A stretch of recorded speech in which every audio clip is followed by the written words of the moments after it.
you need to know. And of course, Windsor Newton is our sponsor. Windsor Newton makes beautiful paper, and we're going to talk about that as well. So I want to introduce my co-panelists, the true experts. I don't even pretend to be an expert, although I am a long time paper user, but that doesn't give me any expertise at all. So first of all, I want to introduce David Pyle. David, I'm going to bring you on here. David is here to make us all look bad. And here he is, and you'll see why. As you can see, he's got that 1,000-yard stare that comes from you know, just he is the man about town, the paper man about town. The it's very serious.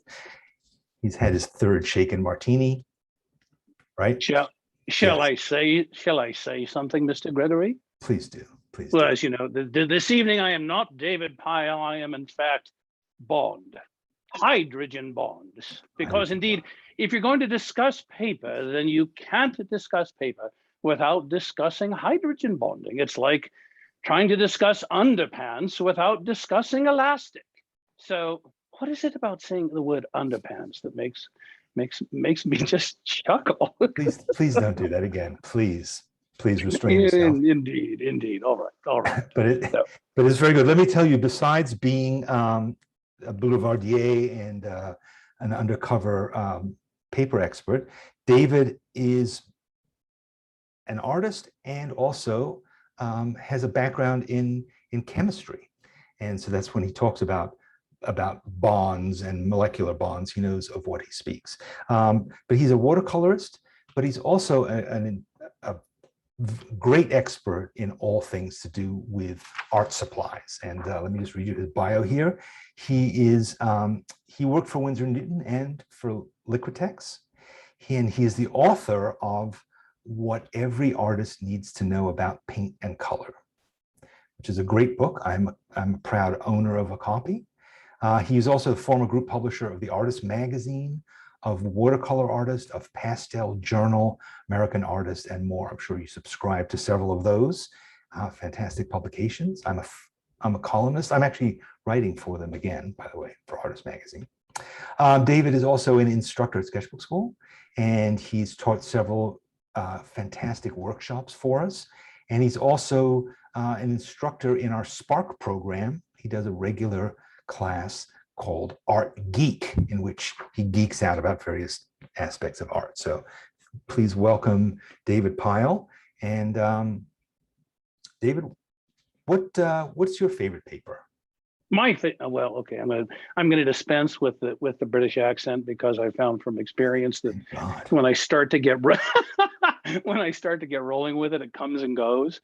So we're just gonna let it go. So my favorite paper, and I fell in love with papers, gosh, 1986 is when I opened an art materials store. I had worked for another art materials store starting in 1982. So I've been in this business for nigh on 40 years. And that's really when I fell in love with paper. And as a watercolorist, I found very quickly that paper gives you an opportunity to develop a dialogue, a relationship. There's a sensual quality to fine paper that you don't find anywhere else. And I find that if you can tune into that, it informs your process. It enriches your creative process in a way that you don't get any other way. This is a long-winded answer, isn't it? So to say that I just have one favorite paper is like asking me what's my favorite color. I don't have a favorite color. It's all about the relationships. So it depends upon what I'm working on. It depends upon, am I working outside? Am I working in the studio? Am I working quick? Am I working more slowly and more deliberately? Different papers inform my process more than others. But I will say, with all due respect, there's a paper that I fell in love with years ago, which is a handmade sheet that comes from a mill in Brookston, Indiana. The Twin Rocker Mill that was founded by Catherine and Howard Clark in the late 1970s. And there is a paper, I've got it here. There's a paper called May Linen, which is made from linen, the flax plant. It's a handmade sheet. It has this really dramatic decal to it. And there is a sensual and a tactile kind of quality to this when working in watercolor that is just mind-blowing. What's the weight on that thing? It looks like about an inch thick. Yeah, it's not an inch thick. This is in between 140 pound and 300 pound, or if we're talking grams per square meter, we're talking either 300 GSM or 640 GSM. This is, I believe, 260 GSM. Oh, that's all. So it's heavy. just on it's a little underneath 300. And we've looked at some of the questions coming in advance, and there's a lot of questions about what value does the weight of paper really have? And quite simply, the heavier you go, the less likely the paper is going to be to buckle and cockle. There's other things that affect that too, but I like a heavier paper. All right, fantastic, good. Well, thanks for sharing that with us. Let's bring on our other expert, and here he is, Jimmy Leslie. Jimmy, don't forget you are in your beautiful studio. Look at those paintings behind you. I'm in my studio in New Jersey. Yeah. Fantastic. Good. So obviously, Jimmy Leslie is a painter also. He's a former college art professor. So that's fascinating too. And he's currently the resident artist for Liquitex and for Windsor Newton. And Jimmy directs the education program in North America. And he works with the marketing team in working on new product development as well. So that's very exciting. That's great. So Jimmy has been an expert with us before because he's expert in, we talked to him about markers in the past. He knows just a great deal about everything. One of these days, we're going to get him to teach a workshop for Sketchbook School probably on painting, just because that seems to be in order. But Jimmy's great, and knows it all. So welcome, Jimmy, and thanks so much for spending some time with us today, answering questions. So what kind of paper do you like, Jimmy?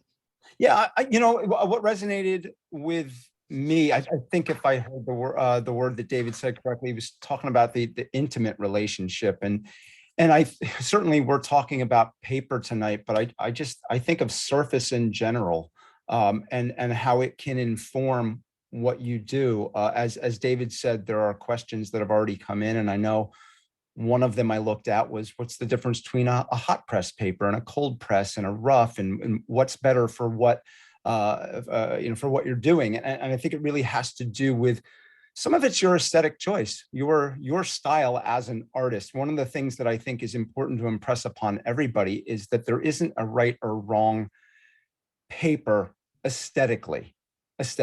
There could be a wrong paper for the job if you're using a whole lot of water and you're using a sketching paper, and that's not going to hold up to the buckling and cockling of the paper because it can't absorb the water and it can't handle it. So there could be a wrong paper in terms of that. But everybody, I think, really, once you get into paper, you realize that it is definitely about aesthetics. But I do think about surfaces too. And I just watched this documentary recently, and it was called Cave of Forgotten Dreams, about the Chevet Cave in France. Werner Herzog? Yeah, and exactly. You just think about people working on these surfaces, the need to put a mark down. And I think with paper, certainly painting comes into play, of course, but I also think of just drawing when I think of paper, probably one of the first things we do as kids. And I'm always fascinated that we want to make marks. We have a need to communicate. And I think sometimes with all materials, paint, brushes, but definitely paper, it can have an influence on how we get out that communication that we want to get out. Sometimes if the product or the material isn't right for the job that we're trying to do, maybe it inhibits our communication a little bit. So I think as we get into this tonight, maybe we'll help guide people towards the right choices. And again, the right choices for what they want to do, not the right choices because it's an absolute thing. Right. What I hope to accomplish tonight is for us to learn enough about the principles behind how paper is made, what the variables are, so that we can make intelligent choices. Because I think for a lot of us, we don't really understand it. You go to the store and it says watercolor paper. Well, I'm going to do watercolor, so I guess I'll get that. But you don't really know. But then as soon as you do that, of course, there's a million different variables. There's different brands, there's different weights, there's different price points, and you just don't know how to judge it. So that's really what I think we want to learn tonight, is how to be intelligent about this stuff so that we can go out and make a decision and, not not screw it up because we don't understand the variables. Because I think a lot of times what happens is you sit down and you have an idea, you want to make a piece of art, you start making it. And then if you've made a poor decision with a paper, an ill-informed decision, suddenly your idea is overwhelmed by it. Your painting is going south. And a lot of times we don't even know who to blame. Is there something wrong with my watercolors? Is there something wrong with my pen? Or most likely, is there something wrong with me? And am I just terrible and I'm just making a mess? So I think that's really what we want to learn. So, hey, David, I'm going to bring you back now on screen here because David, I'd like you to talk a bit about what are some of the principles that we need to think about when it comes to paper? Like, what are the foundation, what are the really key things to think about when it comes to how paper is made and how we can choose between them? Well, so if you're asking about how paper is made, now is the time for me to put on my paper making hat. So paper is fundamentally a relationship between plant fibers, cellulose, and water. And so you all knew, of course, when I put this on that I'm a water molecule. So if I remove one of these, if I remove a hydrogen, then I'm a hydroxyl group. And a hydroxyl group is what is hanging off the ends of these plant fibers. So when water comes in contact with it, it creates a bond, a hydrogen bond. I'm not going to go through the whole process. We're talking through the whole thing because if you're interested, I can send you to a link where I've done a video around all of this in my tuxedo wearing this hat. But fundamentally, I think the things to keep in mind with paper, and while this may seem a bit arcane, I think it really does help illustrate what some of the fundamental things are that can really enhance your process and help you understand what paper is and how you can get the most out of it. So it's made in 3 different ways for art paper. You can make it by hand, which is what's been done since legend has it that Cai Lun, a eunuch in the service of the Chinese emperor around AD 100, figured out a way to make paper as opposed to having people work on animal skins and stone. So it's been made by hand, starting in Asia and then coming into Europe in about a millennia later, and it's still made by hand. I mentioned the paper that I love, and that if you make it by hand, it gives you a great deal of control over the qualities of the surface. You can make it by machine. In 1799, a guy by the name of Fourdrinier figured out a way to make a machine that was a screen that ran very fast, and you poured pulp, which is paper slurry. It's water and here we go. It's water and plant fibers that are beaten and then forced together, so you get a hydrogen bond from water to cellulose fiber, and that screen moves very, very rapidly. And as the sheet comes off the end, then you can do different things with it to treat it in different ways so that you can use it in different ways. Those are the 2 extremes. In the middle is what's called mold made, M-O-U-L-D, not M-O-L-D like the mold that shows up on your bread later. M-O-U-L-D, and here's a cylinder mold. Jimmy can talk a little bit more about this, but that's kind of in the middle. It's a much slower process than making it rapidly by machine. And with a slower process, it gives the fibers a chance to interlock in a more secure way. So you get a stronger paper. You get a paper that doesn't have much pronounced grain. Grain meaning all the fibers are running in one way, and it's weaker one direction than it is the other. It allows you to do different things with the surface so that you can more readily create a hot press and a cold press and a rough. So if you understand that paper can be made in 3 different ways, and generally speaking, the slower the paper is made, the more capacity you have for doing interesting things with the surface that allow you to create a dialogue. I know the Winsor & Newton watercolor paper, which I've been using recently and I love, is a mold-made sheet, a mold-made paper, which is lovely. Again, I still use a number of different handmade sheets. I will oftentimes use machine-made sheets because machine-made sheets are typically what you find in sketchbooks. Not always, but typically. So there's different uses for each, different weights. We can talk more about sizing, but Danny, is that a workable way, a workable place setting right there?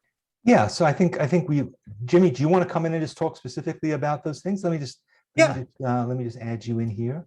Yeah, And absolutely. That was a great beginning there with David. So to pick up on what he said, and one analogy that I might make, you've got the Fourdrinier machine up right now. So it says up there that's going to move at 1,600 meters per minute. So David alluded to this, that think about the paper fibers, right? So when a machine is moving quickly, it sort of jostles them so that they all line up with one another. And I want you to think about this. This is an analogy I always think about this. If we were to take two pieces of wood and we want to nail them together, two by fours, let's say, and we drive nails straight down and another nail straight down. So they're just straight down through there. It's going to hold the two pieces of wood together. But when we pry it apart, it's going to be somewhat easy to pry apart. But if we take those same nails and instead of them going straight down in the wood, they crisscross at an angle like this, it's going to be very hard to pry those two pieces of wood apart. So why do I say that? If you keep that idea in mind of two nails going straight through the wood or nails going down crisscrossing like this, the Fourdrinier machine, because it's moving so fast, jostles those paper fibers and lines them up like this. And that means that paper can more easily tear. It's not as tough and strong as the cylinder mold machine. And Danny, if you want to put that one up there, the cylinder mold machine moves at 20 meters per minute. So it's a slower process. So now I want you to think about this. At the slower process, it doesn't jostle the fibers in line so much. It's going to sort of crisscross them. And that makes a tougher paper. And also, just for your own pocketbook, for your wallet, think about this. If a machine moves at a slower pace, or if anything is done at a slower pace and takes longer to make, sometimes you get a better product because of that. But also what you're going to get is it's going to be more labor intensive. So that's going to add to the cost. So, when you're buying that paper that's a cylinder mold made, it's going to be a stronger paper. And when we say that, what does that mean? It means it's probably going to be able to handle corrections a lot more that you might make. It's going to be able to handle erasures more, or, even sometimes I like to show, I don't know if that shows up there, but there's a little, I've scratched into the surface of this watercolor. I've seen old John Singer Sargent watercolors where he actually took the end of a knife and flicked out a little piece of the paper fiber there to reveal a white area where he had covered it up and maybe didn't want it that way. So those two systems are different. And for Windsor and Newton, what we do is our professional grade paper is made on the cylinder mold machine. So slower, adds more cost to that, a tougher paper. Our classic collection, what we call, which you might think of as an introductory level or a student level, that's made on the Fourdrinier machine. And that, as opposed to the professional, is 100% cotton. On the classic, the student grade on the Fourdrinier machine, that's 25% cotton and 75% cellulose. So just like student and professional grade paint, the process often takes longer with the professional grade. You're going to get a product that does a lot more, like Danny or like David said, and can withstand a lot of changes and really meet your needs more. And that's where we get cost that comes into play. That's where we get value as well. boy, that really made it a lot clearer for me. Thanks a lot. Oh, good. Can we tell easily how a paper was manufactured from the packaging? Is there some kind of way that it's described so that we understand what that is? Yes. So, well, with the Windsor Newton Professional, it will say professional on it. So oftentimes a paper will say professional, and if they don't say that, it might not be. That's certainly where our website comes into play. I would invite people to two things. If you're in your art supply store, hopefully if it's an art supply store that has some knowledgeable staff, they can guide you towards that area, and you shouldn't be afraid to ask question. I really want to stress that. Sometimes I don't know about you, Danny, but I feel like I can remember back the first days I ever went in an art supply store early on in my career or as a student, and like the brush aisle's overwhelming. The paper, everything's overwhelming. It's like you said, what do I choose? Is it right for me? And sometimes we can, when we're unsure or we're intimidated, we can be a little bit embarrassed to ask questions. And you shouldn't be, because everybody's been there before. And it's better to ask the question than walk out with the wrong thing. But definitely go to the manufacturer website. That's where we can put a whole lot more information than can be put on a package. Fantastic. Great. Okay. Next thing I want to ask about is you've mentioned cotton, you've mentioned cellulose in passing. David, do you want to come on and just talk a bit about what that means and what the difference is? Ooh, I was itching for this one. So yeah. Early papers were made from fibers that were taken directly off of a plant, like the flax plant, which produces linen. Cotton, Jimmy just mentioned cotton. Cotton is fabulous for making paper, and the reason that those fibers, those are so good and so durable and so strong and give you so many opportunities for making an interesting surface is because they're long and strong and resilient in and of themselves. So when you make a sheet from cotton, you're making a sheet from this long, strong, resilient fiber. If you're making it from flax or linen, same thing. If we're talking Eastern papers, you may be making it from kozo or Mitsumata or Gampi. There's a range of different fibers, the bast fibers that are stripped from the inside of bark. Slow down, David. I'm getting sidetracked. But there are so many fibers that can be derived naturally that have that length and that strength.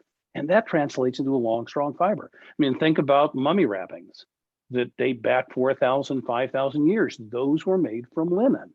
Mm. So those linen fibers will last a long, long time. Cotton fibers will last a long, long time. Jimmy mentioned cellulose or pulp that's made from wood.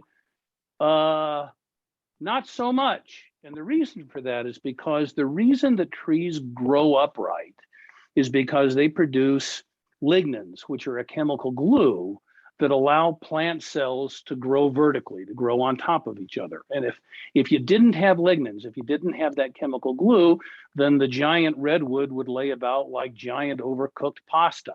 So with lignins, once you're making paper from wood pulp, typically those lignins stay within the mix, within the pulp, and lignins acidify rapidly. And acid is the evil enemy of paper. Acid is what attacks those bonds, those links, those hydrogen bonds. I just can't stop talking about hydrogen bonding. Yeah, acid is what attacks those hydrogen bonds and quite literally makes the paper unzip. So when you've seen newsprint that turns yellow, when you've seen paper that's becoming brittle or starting to fall apart, it's because of the lignins that were in the pulp. Those lignins have acidified and they're unzipping and making the paper fall apart. So there's a host of different fibers that are much better than others. You can treat wood pulp. It's called alpha cellulose. If you see sketchbooks or if you see papers that are made from what's called alpha cellulose, that means that the lignins have been, for the most part, stripped and removed. So you're going to have a stronger, more durable, more permanent paper. The only thing, though, is that those fibers from wood pulp don't have that length and strength and resiliency that a cotton or a linen will have. So that's why if you're looking for paper that's going to hold up well, they'll give you lots of different opportunities for a different kind of response and a different relationship. Cotton, linen, there's a number of fibers that deliver those great qualities.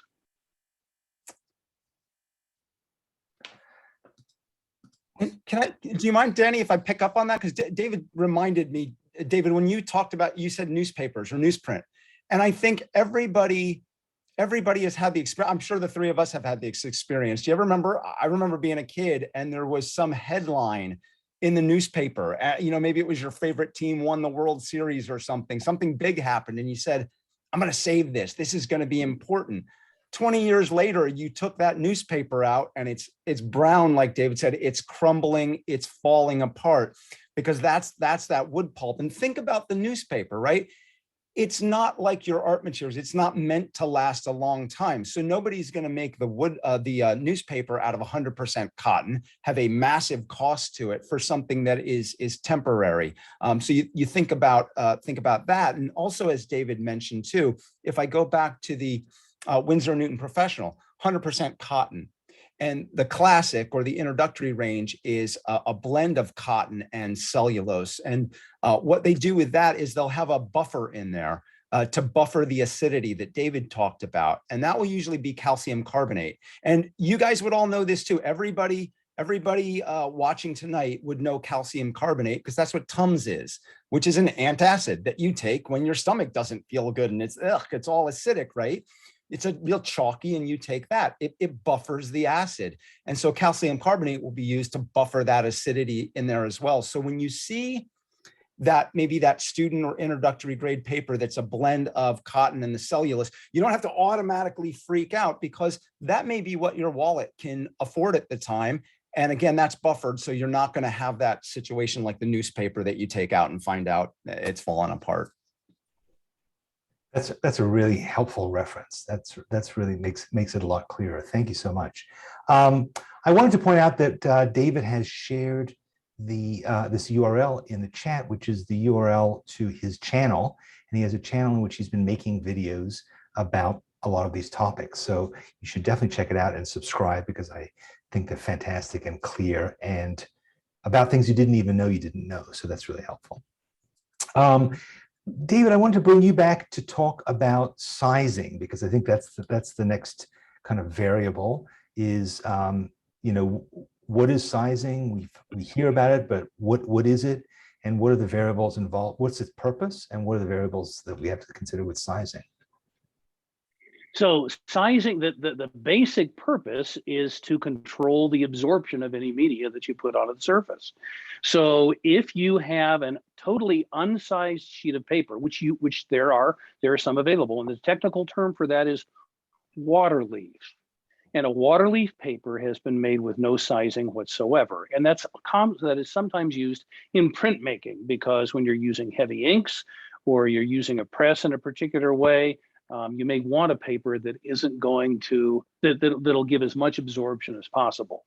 In watercolor, however, or with ink or with other kinds of wet media, you want to control how deeply that color or how deeply the ink actually is drawn within the body of the sheet. So you can size paper in a couple of different ways, and sizing is typically made from a number of different substances. The traditional sizing is gelatin, animal gelatin. Historically, the way that it was used was when you first start making the paper and you put it into the vat and you in a Hollander beater and you're beating it so that you're attaching the water through hydrogen bonding to the cellulose fibers in that vat. If you add some animal gelatin, then what comes out is a pulp and then ultimately a sheet of paper, which has sizing all the way through the body of the sheet. So you're going to have very controlled absorption of any media that you put onto that sheet. Typically with water paper, it then receives surface sizing, which is another layer of sizing, which gets applied to the surface, both sides typically, and that gives it even more control over how much absorption there is. Now with watercolor paper, you want there to be some absorption. Otherwise, the color won't adhere. So you want it's a delicate balance. There's a bit of an art to it to figure out exactly how much sizing you're going to use so that the color sits slightly within the topmost layer of the paper, but doesn't go so deeply that you lose the brilliance of the color. The other substances or the other compounds that are typically used for sizing, more and more now you'll see that there are vegetable gelatins that are used. Some papers are labeled with a vegan sizing. There also for years was a synthetic sizing called Aquapel that I think was originally introduced by Strathmore, which came out of the lab. But sizing serves really an essential purpose. And I saw a question for somebody earlier who was saying that she had tried some paper and obviously the sizing had gone funky.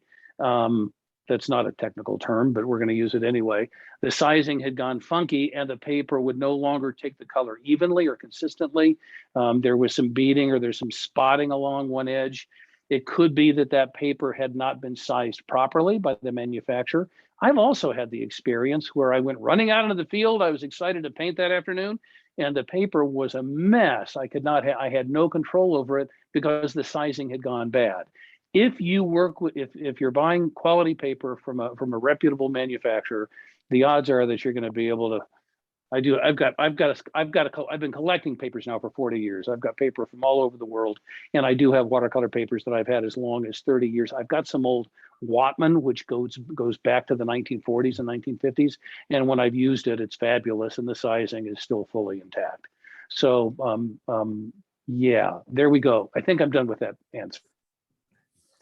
All right. Yeah, if I, Yeah, can I, thanks. Jimmy, let me bring you on. Yeah. Just before I do, I just want to say one thing. If you have questions, put them in the Q&A tab. I see a lot of questions in the chat. It's just hard for us to organize it, so please. But Jimmy, meanwhile, come on. yeah.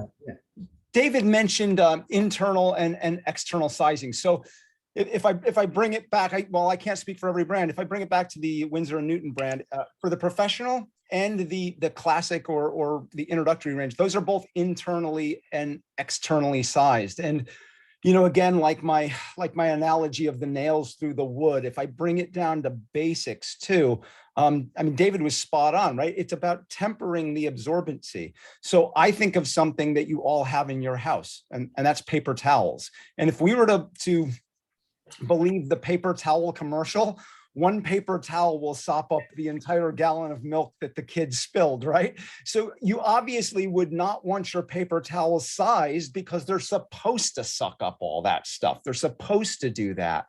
But if you think about a paper towel, right, could you put a wash of watercolor on there? Absolutely not. It's just gonna suck up everything. Then take a piece of copier paper that you might have in your printer. Could you put a wash on there? You could. It would be better than the paper towel, but it's going to buckle like crazy, and you're not going to be able to smooth that wash out. And then if as you step your way up to better papers, you start to see that control more and more. So yeah, again, just to echo, I think David was just so perfect in saying that it is about tempering the absorbency. About you want your watercolor paper to be absorbent, but not so much so that you can't move everything around, and then it doesn't suck up all the water and then buckle like crazy. So is the buckling a function of that? Is it the sizing that's making it buckle? So, I mean, if something is not necessarily so, that's a great question. I think that was in the chat, not in the chat, but in the questions that came in beforehand. There's kind of two things that'll come into play. So if you are using part of it is the weight of the paper, right? So when David was talking before, if you look at something like a 300 GSM, which I work better in the pounds, 140 pound, or a 300 pound paper, 300 pound paper is going to be really quite stiff, not like cardboard, but it's going to be heavy duty. The heavier, thicker paper can handle more water. But let's put it this way. If you use a 140 pound paper, which is much less, or a 90 pound paper, but you're not somebody who uses a lot of water, or maybe you're working with gouache where you're not getting the really flowing washes like you do with watercolor, it probably might not be an issue at all. So if you use a lot of water, heavier weight is going to, as a better paper, is going to be able to handle more water to it. But if you're somebody, also the size of it too, I would say, Danny, like I do a lot of very small, little works. This is like 6 by 6 inches or so. And this is gouache on hot press paper. So there's not a lot of water involved. And because it's such a small piece, I don't have that buckling issue with there. So yeah, about how much water you use and the weight and just, this may be obvious to a lot of people. I'm just going to throw it out there. The weight of the paper. What does that mean? When I was teaching a college course once, had this very young freshman student, and I said, "Hey, I want you guys for this next project to go out and buy a sheet of 300 pound watercolor paper." And immediately a hand went up, and the girl said, "The paper's 300 pounds." I said, no. You don't have to get to the gym. So I went on to explain, if we take a 22 by 30 inch sheet of paper, and we have 500 of those, that's a ream of paper. So a 90 pound paper will be a stack of those 500 22 by 30 sheets. So I can pick that up off the floor. The thicker the paper, the higher the weight that's going to be. So a thicker paper, that same stack, same size, might be 300 pounds. Now that's a whole other issue, right? So that's where that weight comes in. But yeah, you don't fear that you have to go to the gym before you go to the art supply store and get your paper. I'd never known that before. So I guess it has nothing to do with pound sterling either, but it sounds like David wants to jump in here too. Yeah, David. Yeah, I got another itch. Thanks for letting me in. So Jimmy's absolutely right when you're talking about why what will cause some papers to cockle and buckle. But the other thing to keep in mind is machine made on the Fourdrinier, the fast running machine, will always cockle and buckle more. Why? It's because of the grain. Remember Jimmy was talking about how those fibers will, as they're vibrating and moving along on that fast moving screen, they align in one direction. So when the paper is made from a machine made paper, and you hit it with water, you've got fibers that are much more heavily aligned in one direction than in another. So as the water absorbed into the body of the sheet, it will absorb unevenly. It will absorb more in one direction of the sheet than it absorbs in the other. And what do you get? Then you get a sheet. Then you get a sheet of paper that goes like this. How do you counteract that? You make paper more slowly, so that as the paper is made, the fibers interlock more naturally. They interlock more randomly. So that's another reason, another very strong argument, if you can afford it, to go with mold-made paper as opposed to machine-made paper. And well-made, handmade paper is going to be perhaps even more random. But it's that random interlocking which will help counteract that tendency to cockle and buckle. And David, don't you agree too? I think what's so hard for people, and Danny, I'm sure you feel this way too, is the tough part about it is if you go to the store and you look at the paper and you don't have this information, you go, I don't know, it's a white piece of paper.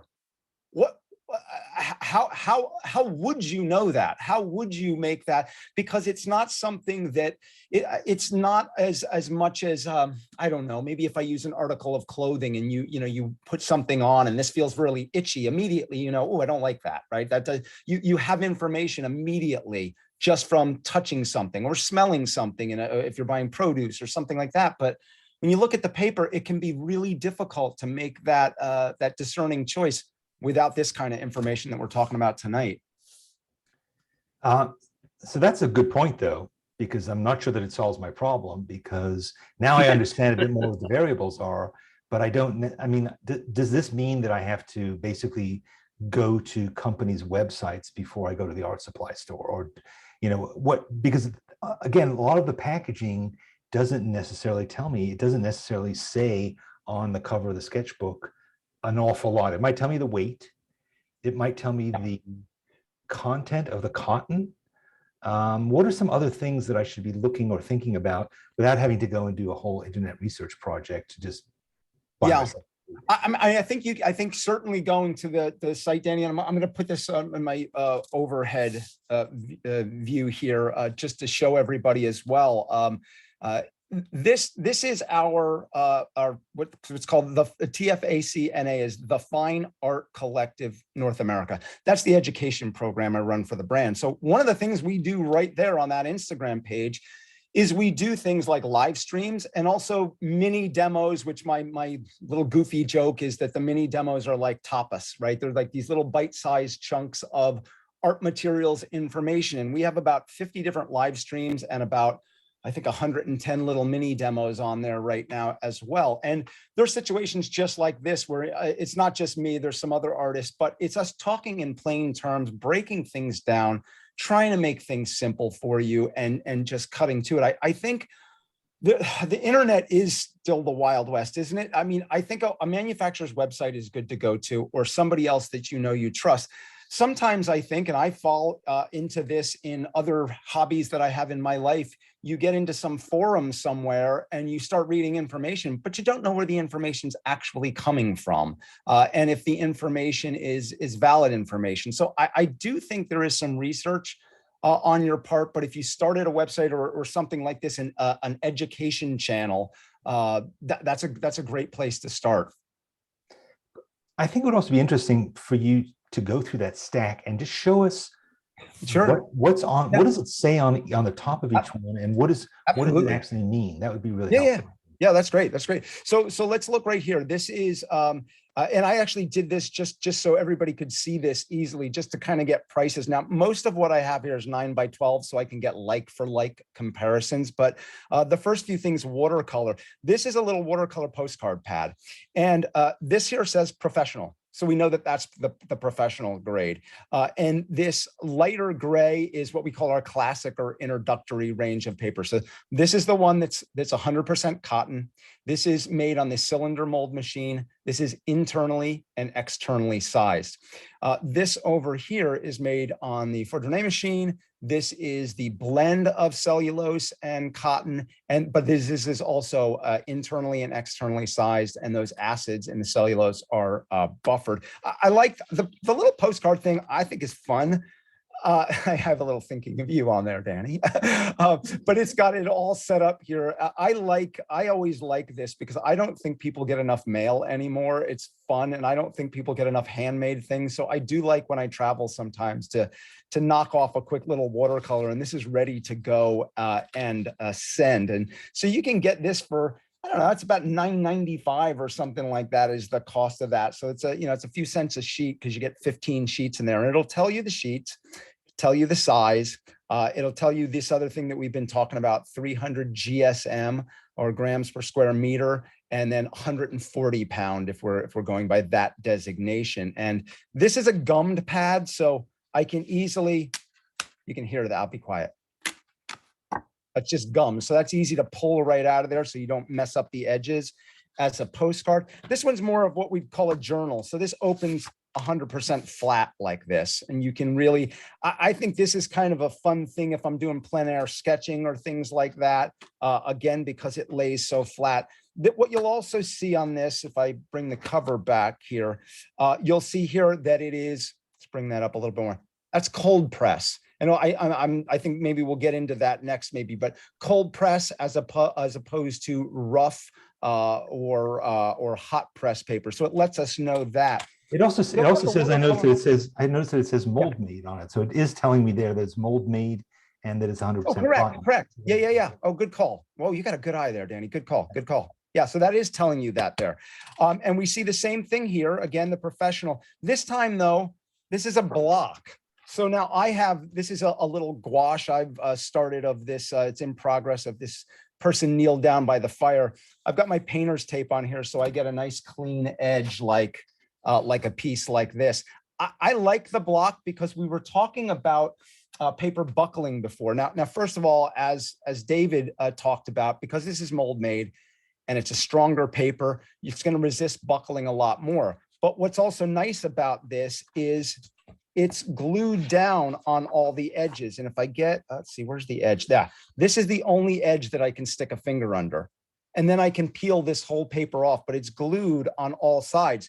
So it's being held, oops, it's this way. It's being held down in place. So even if I have quite a bit of water on there, the sides are being held in place. It's like being stretched here. So it has a hard time buckling because it's being held down like that.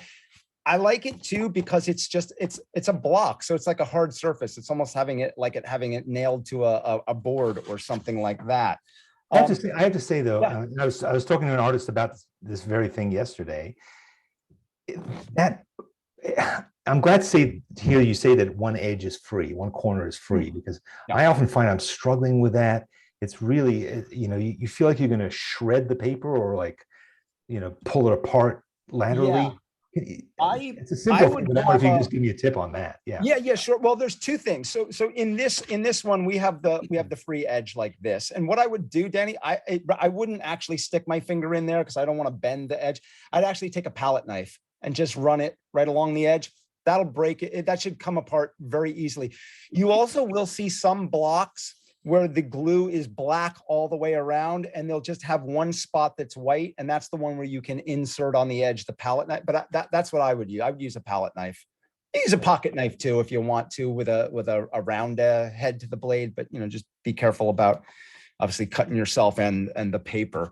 But those are watercolors, and I'll just show these briefly because I know I think we have other stuff we want to mention about watercolor. But in the Windsor and Newton range, we've got sketching paper, we've got drawing paper, which is going to be heavier duty. So when we look at this, we've got 50-pound for the sketching, and we go to 70 pounds. So we go up on the drawing paper here. And, you know, just that weight change, forget all the things we've talked about making the paper and the components of the paper, but the weight, the thickness of the paper is going to add to the cost too. So certainly something like sketching, where you might be doing more work, quick work, studies, that'll offer you a more affordable choice than the drawing paper. And I like this goofy thing. I like the origin of words. And what you'll find on the sketching paper is that word cartridge. So sometimes you'll hear cartridge paper, and that really alludes back to paper being used to make cartridges before the metal components of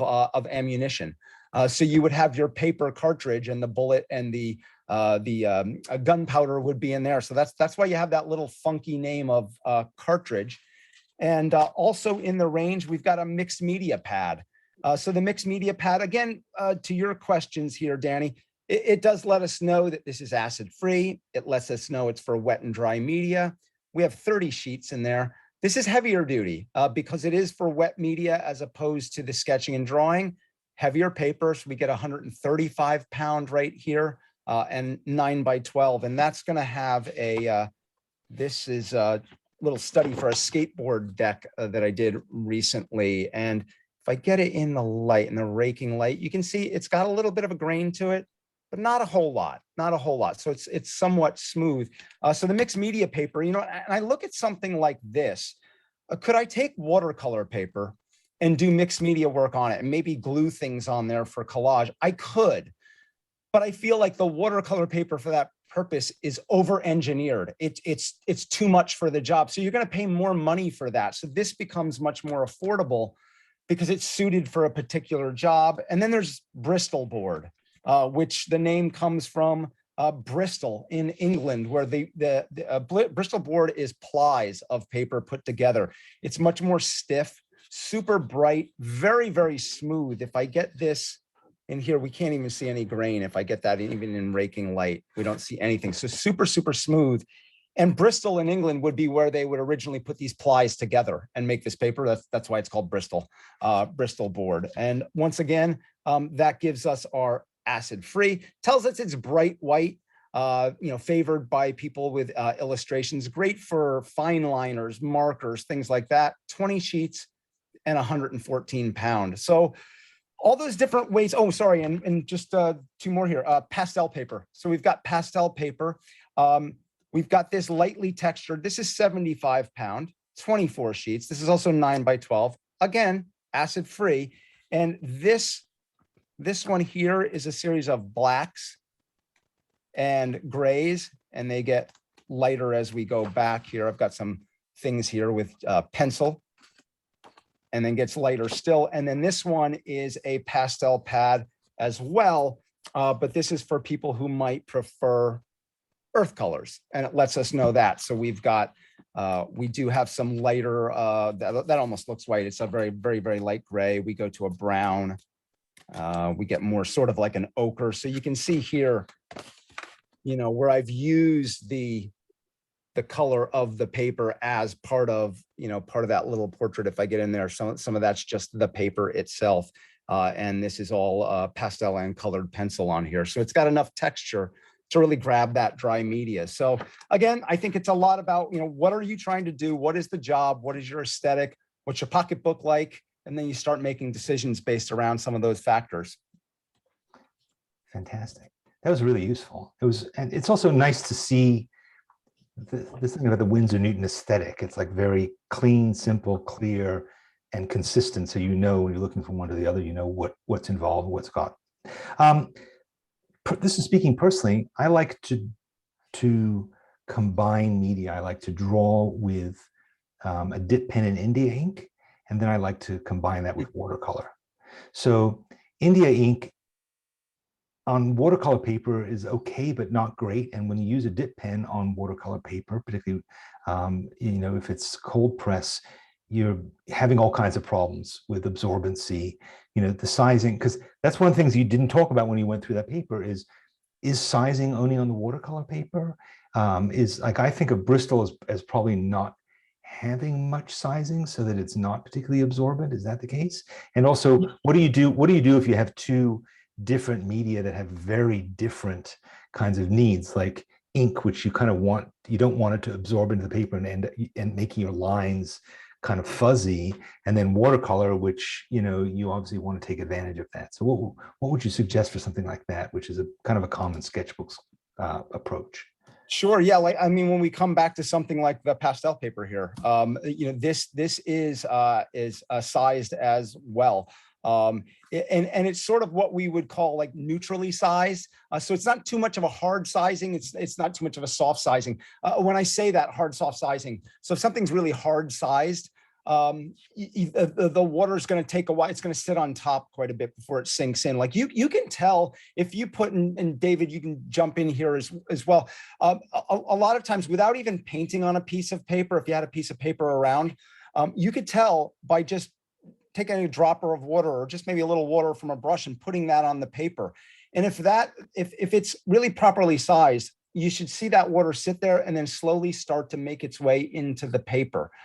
If it's sitting there, just sitting on top, and it's a bubble that's just sitting on top there and it's not doing that, it's probably very, very hard sized.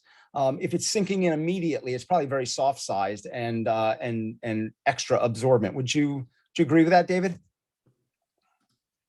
Yeah, I think there are a number of different ways that you can tell whether or not a surface is going to be moderately absorbent or otherwise. I mean, you can depend that if something is labeled as watercolor paper, it's going to be sized both internally and externally. And that's like a 95% rule. But Danny, your question about ink, and I know that you love Bristols. Bristol papers often are sized. They also can be treated in a couple of different ways. This actually is a segue into talking about hot press, cold press, and rough. So Bristols, you can, once the paper comes off of the machine, however it's being made, whether it's mold made or Fredrinier machine made, if you feed it through some heavy metal rollers, very, very smooth, typically steel, rolled steel, and those rollers are slightly offset, and you feed that sheet through, that offset with heavy weight will create a great deal of lateral pressure on the surface of the sheet, and you get a very smooth sheet that way, particularly if the sheet is still damp as it goes through. And that's one way that you get what's called hot press. And hot press is a misnomer. Those rollers, those steel rollers, are not heated. They may have, I think they used to be, but they're not so much anymore. But with Bristol, you can really, really crank those things down so you get a very, very tight, very smooth surface. And the tighter and smoother the surface, the less water, the less moisture is going to be absorbed, and the smoother the surface is you're going to have, and is typically going to be more receptive to ink. You can also, if you want to take it another step further, and this is sometimes done with plate Bristols, you'll see Bristols labeled as either vellum or plate. Vellum typically is derived from referenced old animal skins, which have some tooth to them. Plate means that, and this isn't always the case, but often plate Bristols had a clay coating, have a clay coating layered on them as well, which is like really buffing that. So it's like super sizing. So yeah, like not like a Slurpee, but so you super size it with a layer of clay, which gives it this really, really glass smooth surface, and you get a really fine, highly intact, or you can get an application where your line remains completely and totally intact. Fantastic. Good. I think we've covered so much area, but we do have about half an hour left. And so I would like to tackle some of the questions. I'm going to start with the questions in the Q&A, and I'm just going to kind of skim through those because I'm going to pick ones that are more popular, and I'm going to pick ones that I don't think we've answered. Claire asks, why is some 140-pound cold press watercolor paper smoother than others, such as Strathmore 400 series versus Arches? Like, in other words, you would like to think that 140-pound cold press watercolor paper would be sort of a consistent flavor across the board. Why is it different in some cases? What's going on there? Well, I suppose part of it might be the felts that they're using. So there are felts that impart a texture to that surface. And I think of almost like, if anybody's familiar with woodblock printing, the more and more that you press down on that woodblock, you might not get a nice clean registration as you make more prints on and on and on. And as a felt is used over time too, that may be imparting less texture in there. So it could be the felt itself, that a certain manufacturer has one that's just not quite as rough or a little bit smoother than another. And it could be something over time, because it is something they have to change out. And Danny, if you want to go overhead, I'll just show people here real quick. I've got 3 things here. If I get them in raking light, I think you can see them pretty good. This is smooth. So in raking light, I get that nice and close. You can't see any texture to that. So that's our hot press. Then here, that's our cold press in the middle. You start to see some texture there. There's our rough. That's quite rough. And I have sort of 3 little illustrations for everybody here. I've used a cobalt blue up top, which is a granulating watercolor, and Windsor blue red shade. It's a phthalocyanine. It's non-granulating. So on a hot press, very smooth paper, you see this nice smooth wash. And because this is a granulating color, you see those little grains there. You see those in the pigment, even though that's smooth. But look how the paper exacerbates that now. So here's our Windsor blue red shade. Again, something that doesn't granulate, but you start to see some of the texture come through there. And we see more of the granulating occurring here because we're also picking up more of the texture of the paper. And then that goes to its full amount here. Here with our Windsor blue red shade, we really start to see that more because, again, we're seeing the actual texture of the paper. You really see the let's get that tight. That's a nice shot. You really see the granulating look of that there too. And you can imagine here too, Danny, if you're drawing with a pen on the rough paper, how that might skip across the surface and not give you a smooth, clean line that your Bristol board would give you. Absolutely, yeah. Right. Hey, Danny, Yeah. if I could jump in real quick, that is such a good question. So, and Jimmy's absolutely right. The texture of a cold press really is a function of how much pressure and how the paper is made. It's a function of the fibers, and different cottons and different fibers will take shape differently when they're formed into a sheet. But it really ultimately is, as Jimmy said, a function of the felts. And oftentimes those felts have been used for generations, and they take on their own topography. And so this is a point at which I think it's important to stress that every paper is different. Again, we talked about how there's this relationship, there's this personality, there's this character that comes to the fore. And I'm working on a big project right now that I'm about to wrap up next week with a local opera company. I've been working for the last 6 months on paintings from operatic performances, and I'm showing it next week. And I decided to try a different surface for one of the paintings, and I hated it. It's a reputable brand. It's a well-made surface, but I'm still going to show it. I think the painting turned out okay, but it's just everyone is different, and don't be afraid to try them. Be open to trying them. Recognize that every one of these surfaces is going to feed something back to you if you're open to it in some interesting ways. Somebody asked a question. I know you're trying to get through questions here, but somebody asked one of the early questions, made a comment about how she buys, or either he, she, or they. I don't remember. I don't remember the gender, but mentioned that buying expensive watercolor papers ultimately means that he, she, or they ends up being afraid to work on it because, oh my God, I'm going to waste it. I'm going to ruin it. But it's like, if a tree drops in the forest, does it make a sound? If you buy wonderful tools and wonderful products and you never use them, what's the purpose of having them? So give them a try. Even if you don't make what you consider to be a brilliant piece of art, you're going to learn something in the process. And an interesting surface, a well-made sheet of paper, will teach you things that you can't learn any other way. So you can't lose. You never will waste money when you're using good quality materials because you learn things in the process. And if this were a musical, this is where I'd burst into song. Feel free, or maybe an opera.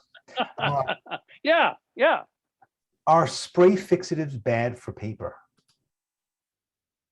That's a good question. Jimmy, you want to jump on this one? I remember people. I remember people in graduate school using listen to this. Hairspray. Yes. You knew it. I should have known you would know that Aquanet hairspray, which we call Absolutely. in a can. You could go through a hurricane and your hair would move. Well, here's the thing with that. There's a number of things that are going to happen.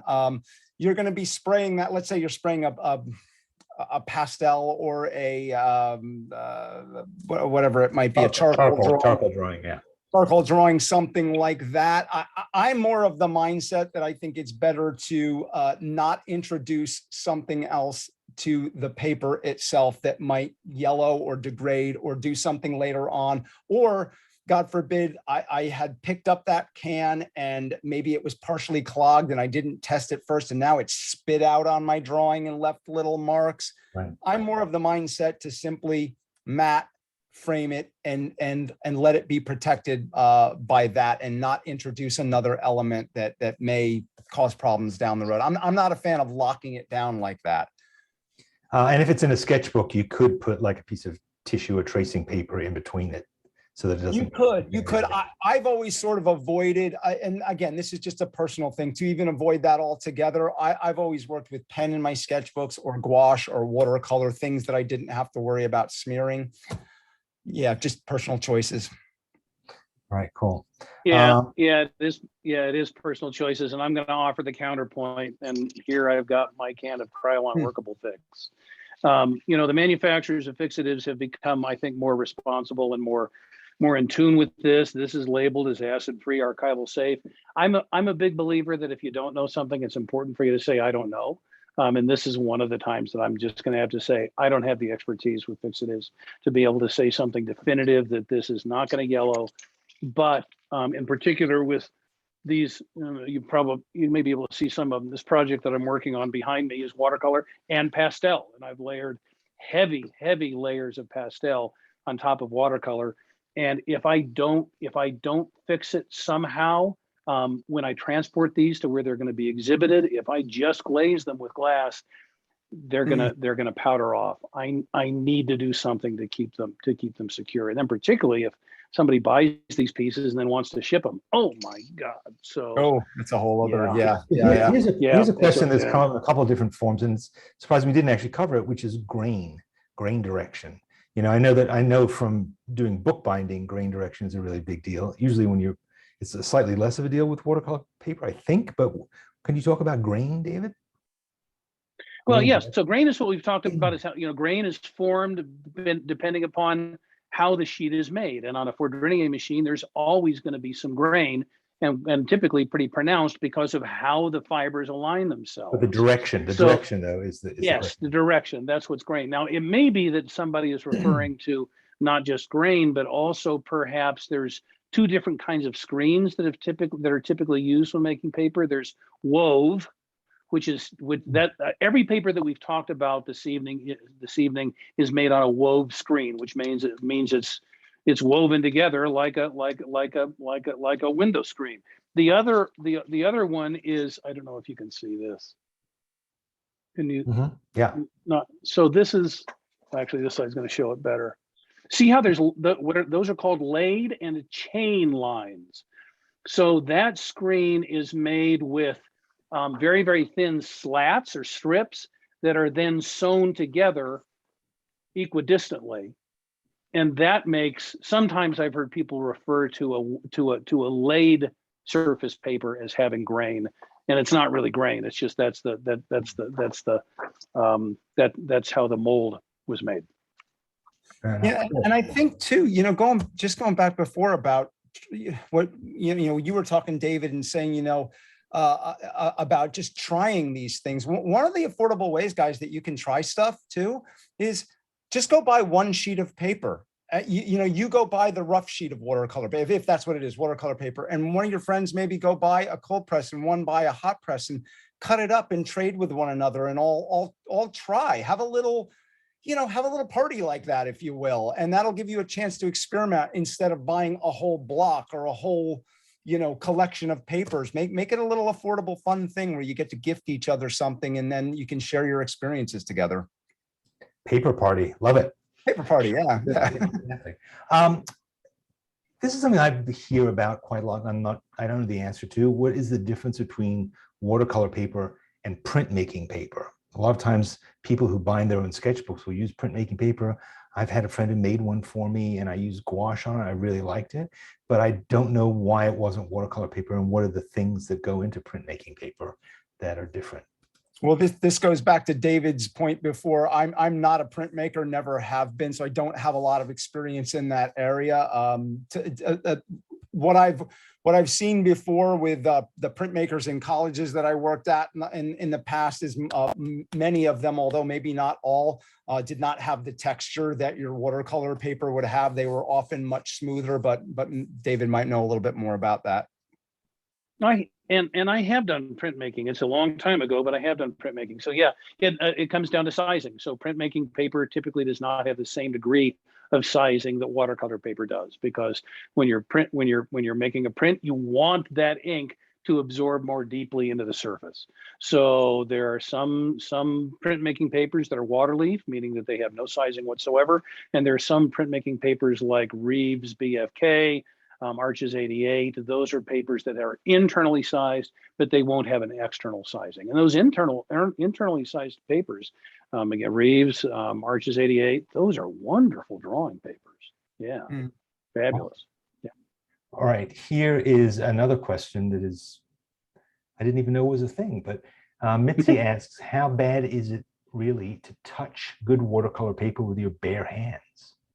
Oh, well, I mean, I think part of that might be the fact that we naturally have oils on our hands, and you may be leaving things behind. I think I would try to touch them from the edges. Same thing with paint, even with paintings. A lot of times when we talk about varnishing, sometimes somebody might have a problem putting a varnish down, and maybe it gets spotty or something like that. And I said, how long's the painting been around? And I don't know, it's been 6 months, it's been dry in a year or something like that. And I said, did you just lightly clean off the surface first? Sometimes touching things are oils from our hands that get on something. And then if you think about oils on something and then putting watercolor down on top of that, you might get areas that repel. So I would just avoid it. Plus just making marks and getting things dirty. If you can keep it in a flat file or in the packaging that it came in, it's probably your best bet. So I should wear gloves Yeah. when I paint. That's what you guys are telling me. No, just like anything, it's in moderation. Although, Mitzi, if there was ever going to be that question come up, it doesn't surprise me it came from you. Mitzi comes to my Art Geek sessions regularly, and she asks great questions. So it's funny that you asked how bad it is. You're not a bad person. You're a good person for asking the question. But anything in moderation. Yeah. I won't say anymore. I'll shut up. Fair enough. Okay, good. I'm just trying to find the questions that are the most, well, I have also pages of questions that I printed out that people did in advance, and we haven't even answered one of them, but I think we did answer a lot of them in thing. So, does 140-pound hot press watercolor paper need to be stretched? Well, I suppose there's David, you look like you want to say. I suppose it depends on what the person, how large is the paper and how wet are they going to get with that paper. Again, I can show you here's a piece of hot press that, and I showed this image before. This is 140-pound hot press. This is only a 6 by 6 inch image on here, and it's made with gouache. So I have very little water in the mix. So there was no need, to do that. It's a pretty flat piece of paper. I think if you were using a much larger, a full sheet of hot press, it was a 22 by 30 sheet, and you were going to get quite wet with that. Yeah, probably so. I'm sure you would. Yeah. Okay, David, any other? No. I don't have anything to add. Good answer, Jimmy. Maybe you can answer this. Watercolor paper with a paper watermark. And I know that you're a collector of watermarks. Which side is the correct one to paint on? I've heard arguments, she says. Yeah, in the olden days, Typically, watercolor paper may have the manufacturer may have been paying more attention to the side of the paper for how it was sized based upon the direction of the watermark. That's not really true anymore. When you surface, when you internally size paper, all the way through the body of the sheet, it's sized in this. There's the same concentration of sizing, and when you externally size a piece of paper, it gets dipped, so both sides are received the sizing. So, I don't know that there's a difference. I work on both, and I'm not sure I could tell a difference. Fair enough. At least with the papers I use. Yeah. Okay. What about, okay, this is sort of more of an industry question, but Patrick's asking, he says, who makes paper for big art supply companies like Blick? Is it made for them, or is it made by them, or is it other companies' paper with Blick's name? Like, what are you buying when you're buying a sort of, I guess, a generic house brand that's different from that? Yeah, I mean, I can't like you have an answer to that. I can't 100% and don't want to speak for Blick for sure, but since I don't believe Blick owns a paper mill, it's probably somebody else. David might be able to speak to that. I mean, how many paper mills are there in the world, David, that are the cylinder mold? I mean, I know there's some other. I was in Italy, my wife and I, maybe about 10, 12 years ago, and we were in a little facility that still made paper for the Vatican. And if you had put on period clothing, there would be nothing. You could shoot a movie in there. There would be nothing to betray that you weren't in the 1400s. But it's not like there's a million mills around. So yeah, likely another big mill is making that paper for them. I would say. Yeah, there are not as many mills doing third party or own brand contract production as there used to be, but yeah, there are a number of mills that Blick knows what kind of paper they want to bring to market. They know what the qualities are and the characteristics that they want to include that they're offering, that they'll put their name on it, and they'll go to this range of different manufacturers and say, we want to produce the paper that does this, this, this, and this, and we want to be able to keep the cost at thus and such. And what can you do for us? And then they start making paper for them. And they might too. And I don't know a whole lot about this in the manufacturing process, but what they might also do is make the paper and then farm it out elsewhere to be made into blocks. So the actual paper, maybe, because then you have that process, you have the blocks, you have to, the wire bound, how you actually package the paper after the fact is a whole other part of it too. So that's kind of a right. whole other more than we probably need to know about the industry. Yeah, I'm sure. So, it's not going to help you paint any better or draw any better. Put it that way. It's not. I think there's a question here from Carolyn. She says, I've only ever used cold press watercolor paper, and I'm thinking about trying hot press. Does the amount of water on your brush matter on each of the papers? Does one type of paper work better with ink wash and drawing than the other? I'm told that the hot has a smooth surface and holds less water, so I'm thinking it may not be as forgiving. Is it as forgiving? I think if she's doing, I'm sorry, Danny, was it Carolyn? Yes, Carolyn. Yes, Carolyn. I think I think some of it maybe depends on what you're doing. If you are doing a pen and ink work as opposed to brush and ink work, and you're using a nib, like I was showing before with some of those papers, the hot press paper is going to be forgiving in the sense that if you're drawing with a nib, it's going to move nicely across the surface. You're going to have a lot of control. You can get a lot of detail. Or if you're working on that cold press or rougher paper, you might skip across the surface texture. You might get broken lines, which is neither bad nor good. Just depends on what your aesthetic is. Yeah, like, some of the ones I tend to find, and I switch between cold press, hot press, and rough, sometimes upon the subject and how much texture I want in there. And I find with the hot press, when I'm working on that, and I'm mostly using gouache, Carolyn, I find that it because there isn't there's very little texture at all, my brush will sort of slide or glide across the surface. And I like that motion. Sometimes I'll rub away and work back into it. So I think it has to do with your your aesthetics and how you like to work. I do think it's good to try different things. And again, if I just go back to the overhead view here, and I'll just show you this one. This is a rough. So you get that in the light. Yeah, you can see the roughness there. You can see the roughness there. And I like this in this wood pile. You can see where my brush is skipping over areas. So I had darker areas of brown. And then when I went on top, it's skipping over the surface right there. And it's helping me get the idea of the texture. Now I did a similar subject. Now look at this, Carolyn, same similar subject. But on the hot press paper, look how my paint isn't skipping across there. It's kind of sliding a little bit more. So I'm getting more texture in that one, same subject, kind of totally different aesthetic and totally different feel, if that answers the question. That's an awesome demonstration, I have to say. I love that, to see those two things side by side.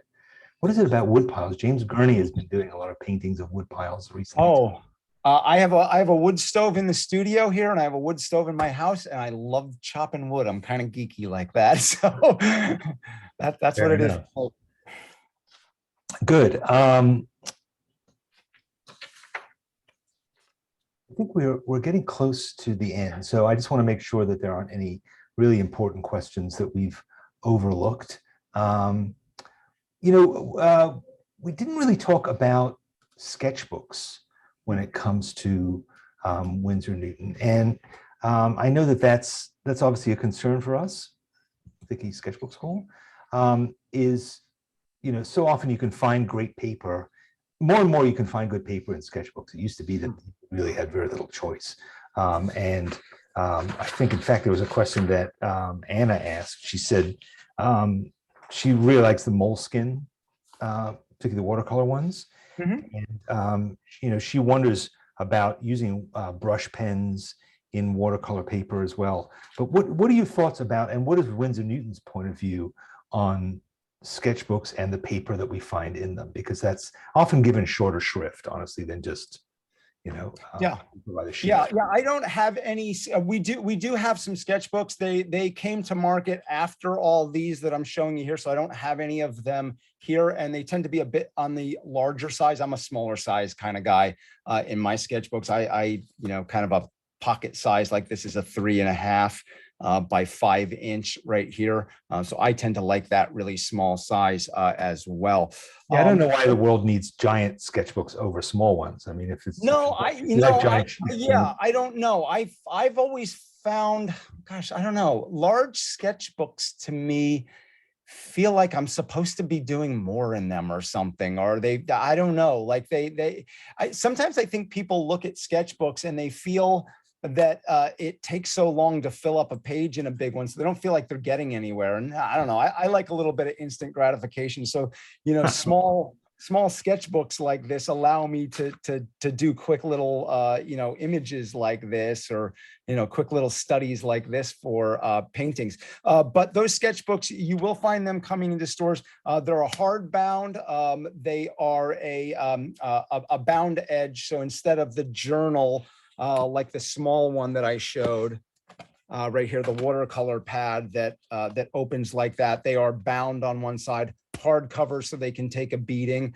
You'll have a blend of cotton and cellulose in those, so they would be more akin to your to what you're going to find in your drawing paper pad here. That's what you're going to find in the Windsor sketchbooks.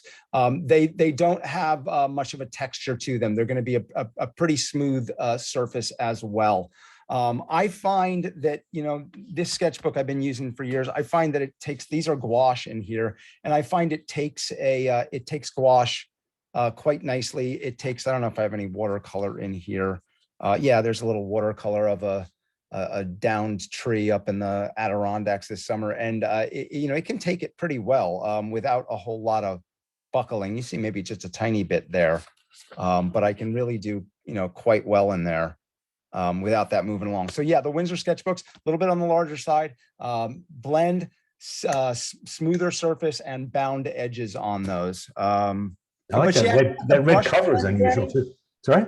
She asked about what was the part about the brush pen though? Well, this Anna's question, she says, I like using watercolor brush pens. And I find that they work very differently on different paper. Do you have any suggestions I mean, I use brush pens a lot, and I use the Winsor Newton brush pens quite a lot too. And I find they work great on all kinds of watercolor paper. I mean, particularly the watercolor version of them. I think that you want a bit of texture when you're working with a brush pen. At least I do. So Yeah, I think so. I think so. And again, it's maybe that's something too. I'm offering these unsolicited tips here, but maybe at some point, each one of your friends, a group of 4, tries 4 different sketchbooks, and you can have a session. I used to have a friend, when he came over my house, I let him draw a page or 2 in my sketchbook, and I wouldn't look at it for like 2 days later. And it was like a fun little surprise to see what he drew in there. But maybe you leave a little rating in there too. Maybe, ways that you can be a little bit more economic, try different things, and then feed off of one another, because I think your friend's opinion probably is somebody you're going to trust, right? They're going to have your best interest in mind, and you probably have some kind of like-minded ideas. And I also feel like, while we're always trying new materials, we do kind of come to find our favorites. So it is worth investing and experimenting with different things, trying things, because you're not going to have to do that forever. It may seem like an expensive undertaking to go out and buy, 3 or 4 different sketchbooks initially, but you're going to find ones that you like. I have like 2 or 3 types that I like, and I've filled, several hundred of them. So you definitely will get there, but it's worth trying stuff out. Jimmy, I have to say, every week on my Draw With Me show, and Windsor Newton sponsors our sketchbook tour, and we've got to film one of yours because you have. That would be a lot of fun. Yeah. So we've got to do a flip through and film. That's a passion of mine. So sure. Yeah. Yes, that would be awesome. Good. I'm going to bring David on now here. David, do you have any parting thoughts for us? Any parting wisdom for us about paper? Overall thoughts? Yeah, go ahead. Yeah, I would say just be fearless. Try things. Don't assume that there is a clean and defined recipe for every application and every use and every product that you're going to use. All of these products, and particularly when you're talking papers, again, there are, as you just said about sketchbooks, Dana, you try some, and then you have some that become favorites. So, we were talking about don't be careful with the oil on your fingers. I don't know where to go with that. But I do think that paper is so tactile, it is so sensual. If you're interested in trying a sketchbook, feel the paper. What's the weight like? What is the tooth like? If you're working with pencil, do you feel like it's going to respond the way you want it to, or you just want to try it because you're not sure how it's going to respond? So be fearless, be willing to try things. You will inevitably learn things as you try new materials and new surfaces that will inform your process. And again, I've been doing this now, working with different papers for 40 years as a watercolorist. And I learn new things every day. And thank goodness, I would never want to get to a point where I felt like either A, I knew it all, or B, didn't care whether I knew it all, and I just wanted to stick with something that I've learned all along. I like the fact that there is always a new adventure waiting for me when I pick up new tools and when I try a different sheet of paper.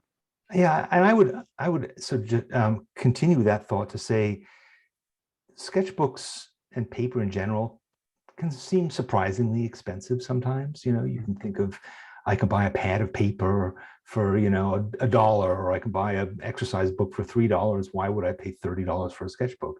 But the fact is, your sketchbook is going to be your companion for a couple months, and if you use it on a regular basis, you're going to learn so much in the process of it. So you want something that's good. You want something that's not going to get in your way. You want something that's going to offer you new opportunities, is going to make your color look as good as possible, is going to be a friend and a companion to all the different kinds of things that you want to do.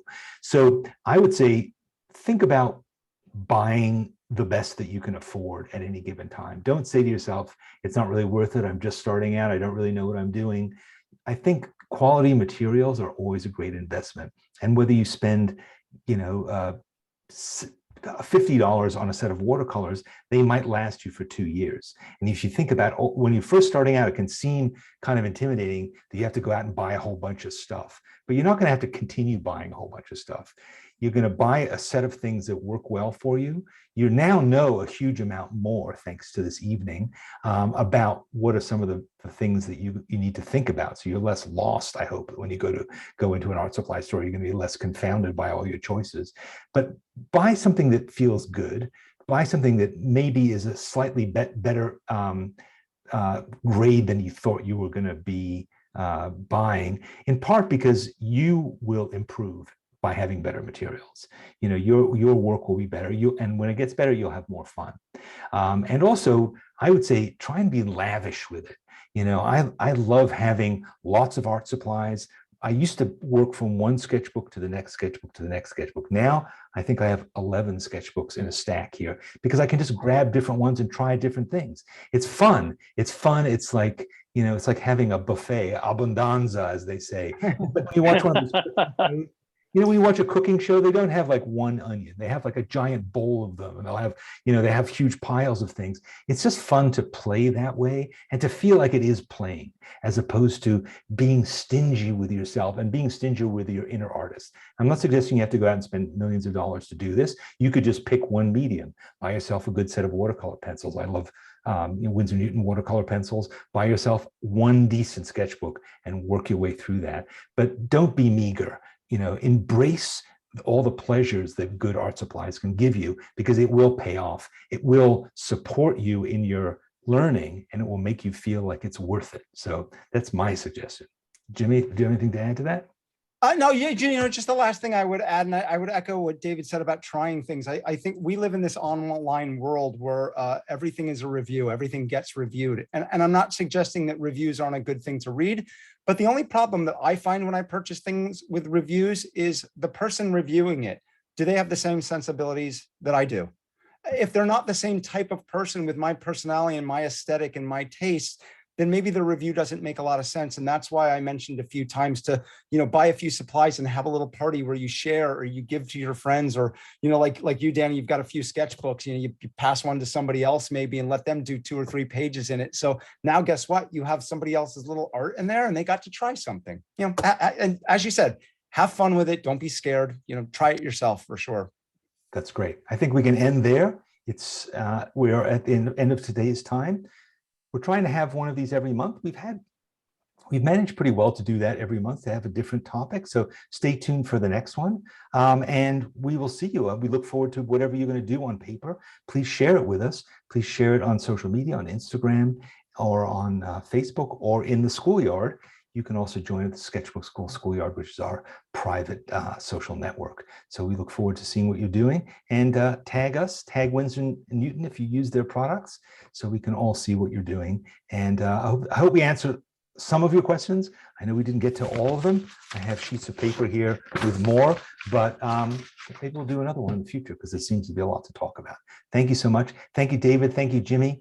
It's so much fun to talk to you guys and to learn from you. And this has been a really fun evening. Thank you so much. Yeah, real pleasure. Thank you so much, Dan. Thanks. Bye, everybody. Thank you.